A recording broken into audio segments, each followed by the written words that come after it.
the definition of the limit is quite involved, and it is very difficult to show directly from the definition that a particular sequence converges.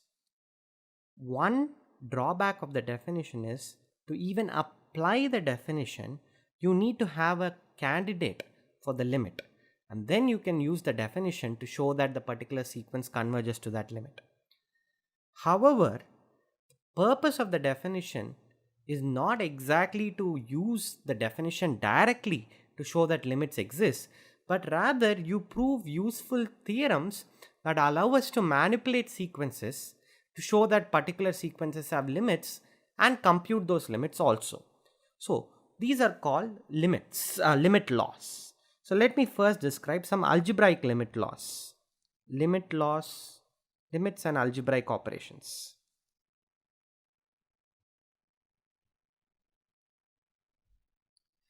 So the hypothesis is as follows. Let an and bn be sequences converging to a and b respectively. Okay, then you have the first limit law, the sequence an plus bn. That means I'm defining a new sequence Cn whose nth term is nothing but the sum of the sequences an and bn, the nth terms of the sequence an and bn. Then Cn converges to, as you can guess, a plus b. Okay, and the second limit law is for a fixed C in R, the sequence Can converges to Ca. So I'm no longer using an elaborate notation, I'm just denoting the sequence by an expression for its nth term. So the sequence Can converges to Ca. 3. A and Bn converges to AB. Okay, the product of the sequences converges to the product of the limit. Fourth point,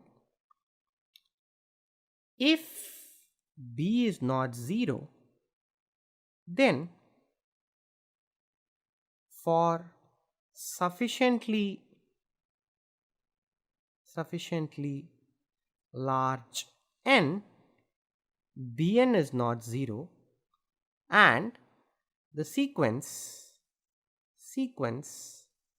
an by bn converges to a by b.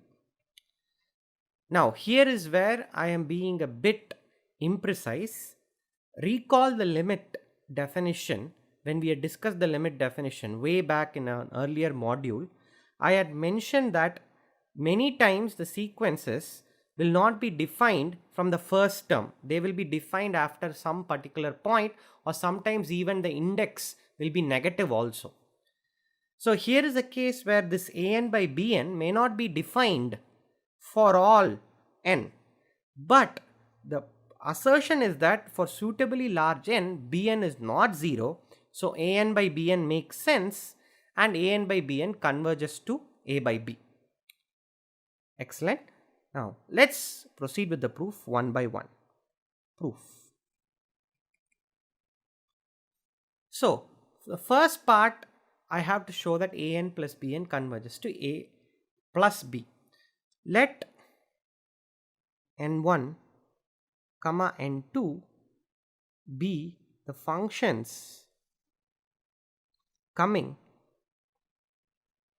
from the definition of an converging to a and bn converging to b respectively. That means these functions n1 and n2 will tell you how far along the sequence you have to go to make mod an minus a and mod bn minus b less than epsilon. Okay. Now observe, for the first part, observe that mod an plus bn minus a minus b is less than mod an minus a plus mod Bn minus B.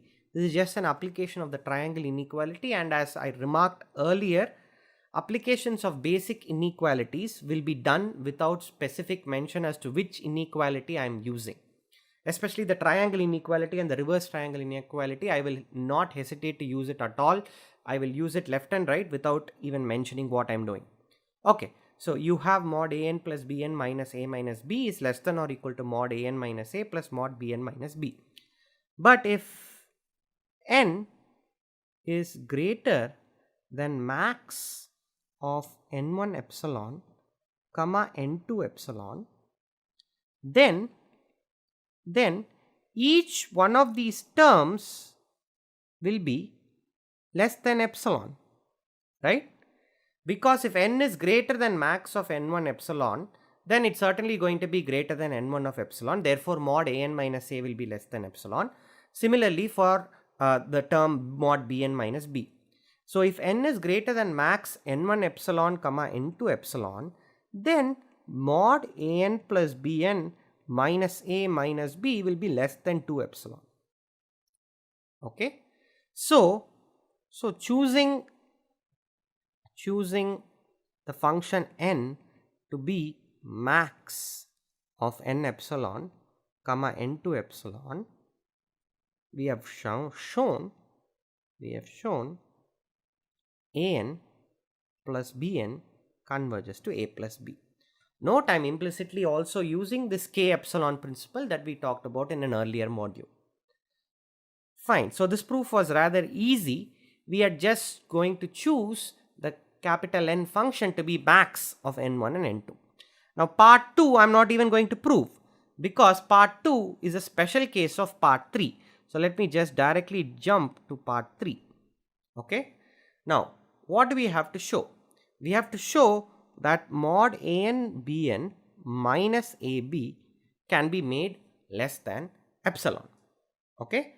Well, this is a standard trick we are going to do. The terms that we have control over are terms of the type mod an minus a and mod bn minus b. Unfortunately, they are missing. But we have become experts at this from high school training. In fact, our muscles for this particular thing has been greatly developed. By repeated use, what we do is add and subtract an appropriate term. So this is same as a and bn minus a and b plus a and b minus ab. Okay, I have just added and subtracted the term a and b from this, which is less than or equal to mod an into mod bn minus b plus mod b into mod an minus a. Right? Now this in turn is again less than or equal to mod an minus a plus a into mod bn minus b plus mod b into mod an minus a. I have just now added and subtracted a in the very first term. Okay. Now this is again less than or equal to mod an minus a into bn minus b, okay, plus mod a times mod bn minus b plus mod b times mod an minus a. Okay. Now again if n is greater than n of epsilon, where n comes from previous part, not from previous, comes from part 1, maximum of n1 comma n2. Okay, if n is greater than n epsilon, what do we have? This very first term is less than epsilon squared. This term is less than epsilon. This term is less than epsilon. So what we get is this whole thing is less than epsilon square plus mod a epsilon plus mod b epsilon. Okay, which is less than epsilon into mod a plus mod b plus 1. Here I am assuming I'm assuming epsilon is strictly less than 1, which I can just choose. If I can show that the quantity that I'm interested in, mod an bn minus ab, is less than epsilon whenever epsilon is less than 1 for n sufficiently large, then by the discussions that we have had in quite detail earlier, I would get a global function n defined from r plus to the natural numbers that does the job in the definition of convergence. So I have got finally that mod an bn minus ab is less than epsilon into mod a plus mod b plus 1. So again, by k epsilon principle, we have shown that the function capital N works in the definition of convergence.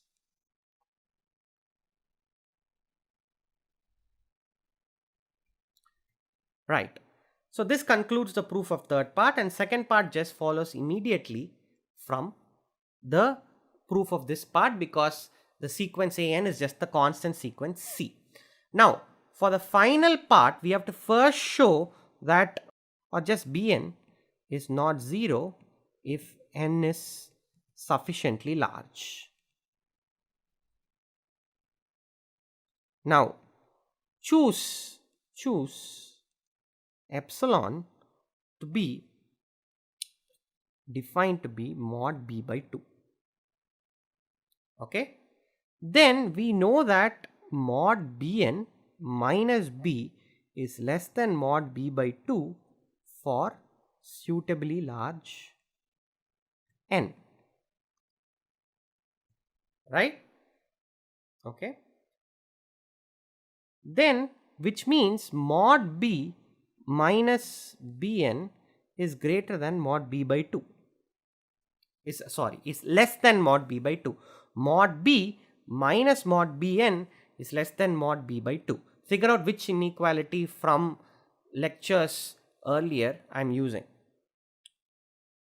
Now this shows that mod bn is greater than mod b by 2 for sufficiently large n.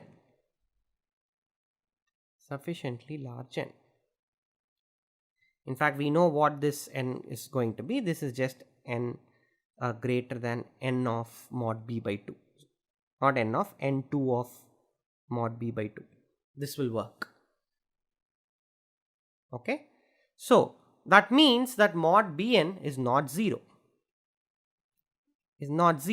for sufficiently large n, simply because mod b is not 0. Now once we have done this, we are going to show that mod an by bn minus a by b, it can be made less than epsilon. But instead of doing that, what I will do is we will show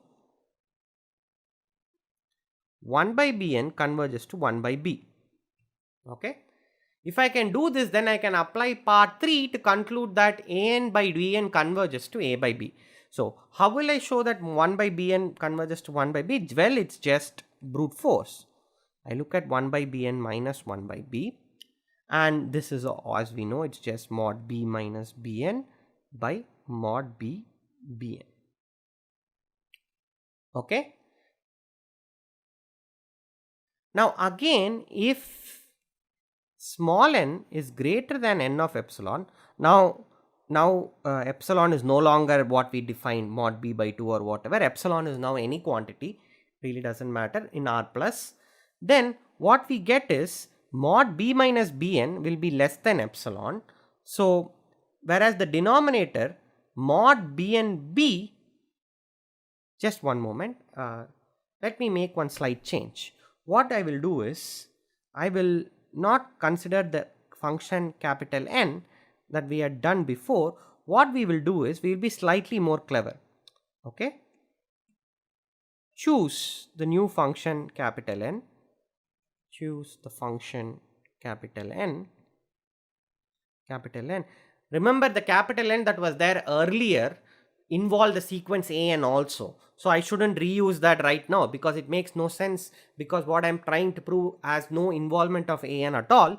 So that was a slight goof up. Sorry about that. Well, choose capital N of epsilon to be max of n2 of epsilon, comma n2 of mod b by 2. You will understand in a moment why I am doing this. Okay. Now what will happen? What will happen to the numerator if n is greater than epsilon? If n is greater than n of epsilon, then the numerator mod b minus bn, this is certainly going to be less than epsilon, right? Okay. Whereas the denominator is going to be mod b and is certainly going to be greater than mod b by 2, right? Not mod, sorry about that. Sorry about that. 1 by mod bn, 1 by mod bn will be less than 2 by mod b. Why is this the case? Well, because by our choice of capital N of epsilon being max of n2 epsilon comma n2 of mod b by 2, we have already seen that mod bn will have to be greater than mod b by 2, right? If mod bn is greater than b by 2, 1 by mod bn has to be less than 2 by mod b, which means this whole quantity will be less than 2 epsilon by mod b square. Okay, I hope you followed this. This is slightly tricky, but it's not that difficult. You have shown that 1 by bn minus 1 by b absolute value is less than 2 epsilon by mod b squared. So again, by k epsilon principle, we are done.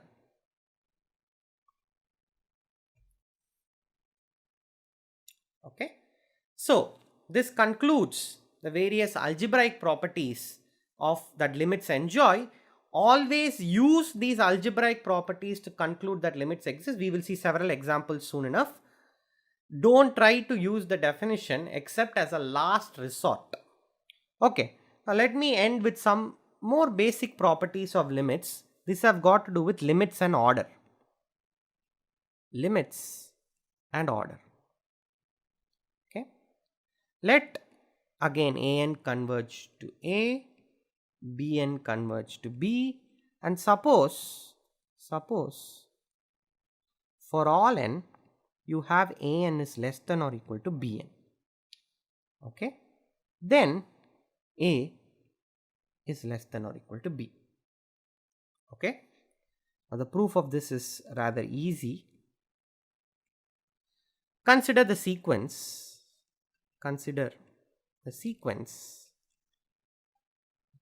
Cn defined to be Bn minus An.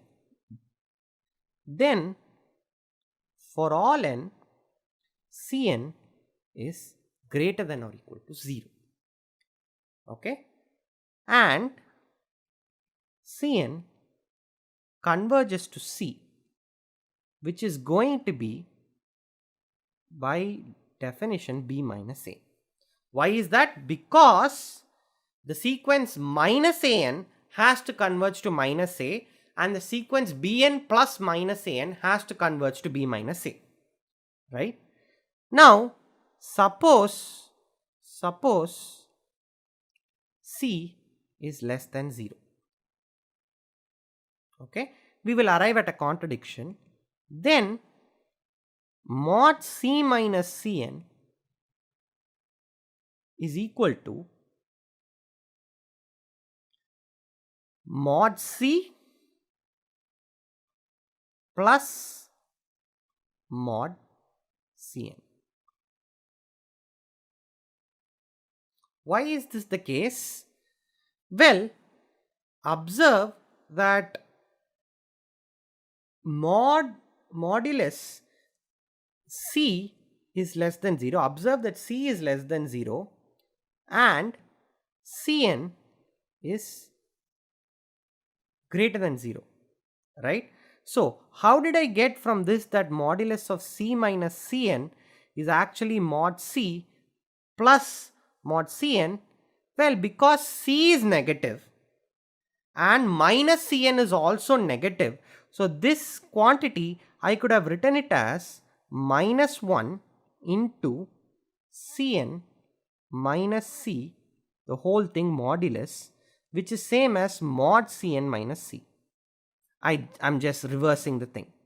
I'm just reversing the thing in an extremely unnecessarily complicated way. And Cn is now Cn is a positive quantity and minus C is also a positive quantity. So the modulus of this is just mod C plus mod Cn. Just from the definition of modulus or absolute value. Okay. That means if I choose epsilon to be mod C, then mod Cn minus C is always greater than epsilon, right? Because mod Cn is or rather it will be greater than or equal to. Mod Cn minus C will always be greater than or equal to epsilon. This means Cn converging to C is impossible. So this contradiction finishes the proof.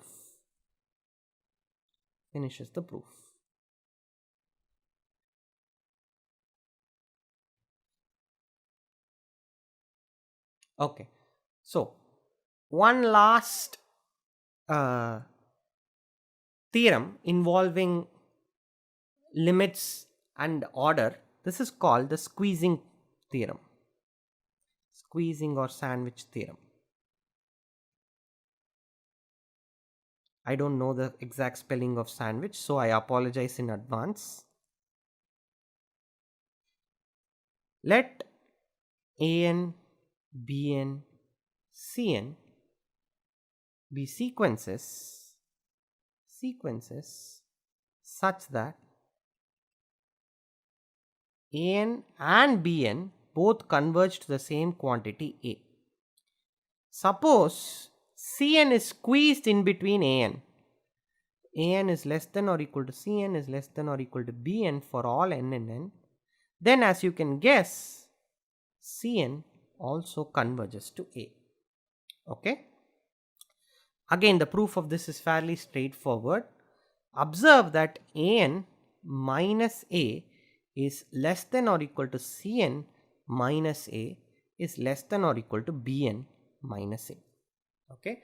All I have done is I have taken the inequality An less than or equal to Cn less than or equal to Bn and subtracted A from all the sides. Okay. Now fix epsilon greater than 0 for sufficiently large n,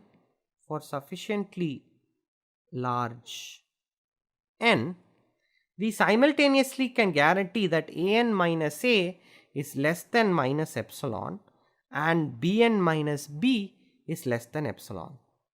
Why? I want you to think about why we can do this. Okay.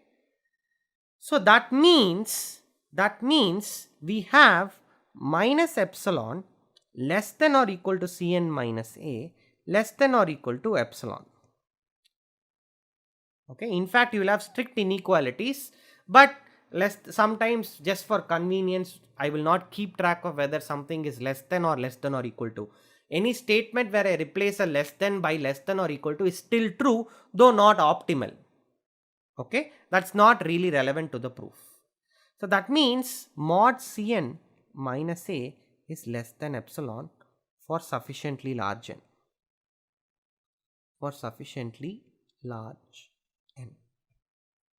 Okay, this shows that Cn converges to A as required. So this concludes this proof. This is a course on real analysis and you have just watched the module entitled limit laws.